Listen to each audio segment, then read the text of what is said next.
Bonjour, aujourd'hui nous allons voir la loi de Fisher. Tout d'abord, voyons les bases. Pourquoi concrètement on veut utiliser la loi de Fisher? Parce qu'on cherche à savoir si on peut appliquer un test de student. Donc on fait un test de comparaison à deux moyennes variances à échantillon indépendant, ce qui définit une loi de Fisher, qui est continue dans 0 plus l'infini. La loi de Fisher est un test bilatéral. On a donc H0 qui a sigma A carré qui est égal à sigma B carré et H1 qui a sigma A carré différent de sigma B carré. Les conditions sont que XA et XB doivent correspondre à une loi normale. La statistique de test, attention, on met toujours la variance la plus élevée au numérateur. Si SA carré est supérieur à SB carré, on a FOPS qui est égal à SA carré sur SB carré. Par contre, si SB carré est supérieur à SA carré, on a FOPS qui est égal à SB carré sur SA carré. Quant au F seuil, on l'a en prenant la taille des deux échantillons. Si SA carré est supérieur à SB carré, on met d'abord le NA et après le NB. Mais par contre, si SB carré est supérieur à SA carré, on met d'abord le NB et après le NA. Donc, si on a FOPS qui est supérieur au F seuil, on rejette H0 qui a sigma A carré qui est différent de sigma B carré. On ne peut pas utiliser la loi de student. Si F seuil est supérieur à FOPS, on ne rejette pas H0.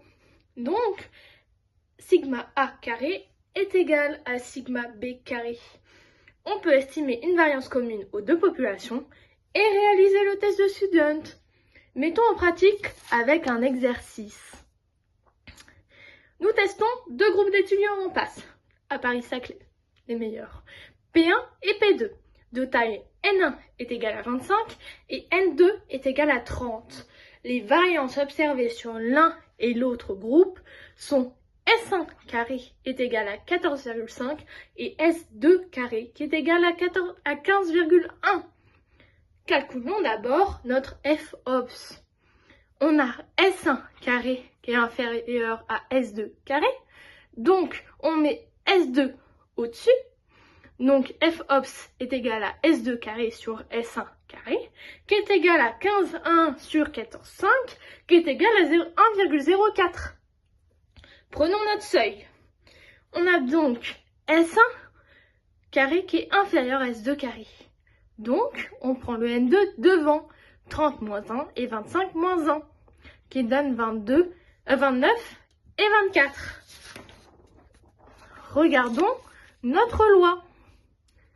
Notre tableau, on a DDL1 qui correspond à ça, donc le 29 en premier, et DDL2 qui est ici, 22, qui est en deuxième. On prend l'interstice, hop, 2,22, ce qui est égal à notre F seuil. En conclusion, on a 2,22 qui est supérieur à 1,04. Donc F seuil est supérieur à FOPS. On ne rejette pas H0 et on considérera que sigma 1 carré est égal à sigma 2 carré.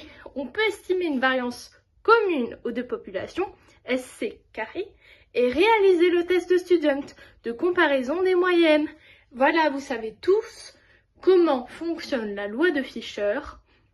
Je vous souhaite une bonne journée et de bonnes révisions pour éclater le concours de passe du S1. À toutes!